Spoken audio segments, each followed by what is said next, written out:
So, napanood nyo ba yung Sex Bomb reunion sa Itbulaga kahapon ng Sabado? Ah, may napansin ako doon eh, na napansin din pala na lahat, na yung kanta nila ng Bakit Papa pinalitan ng Jose Manalo. Panoodin nyo to. Macho, guwapo, marami dyan iba. Mapera, ganate, may expedition pa. Si Bossy, feel ko, may gusto siya sa akin. Kasi, manalo, mukhang may pagtingin. Si Joey, nag-offer ng house and lot sa akin.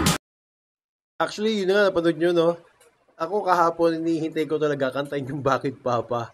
So, yun nga, biglang kinanta.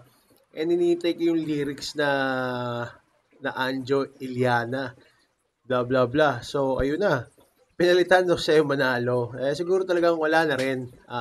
X na rin. And tama lang rin yung ginawa ng Itbulaga na wag na.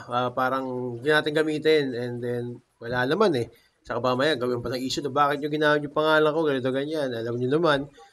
And yun nga, supportahan natin ng Sex Bomb, yung mga pinalaki sa Sex Bomb. So, meron siya reunion concert. So, supportahan natin guys sa Araneta Coliseum.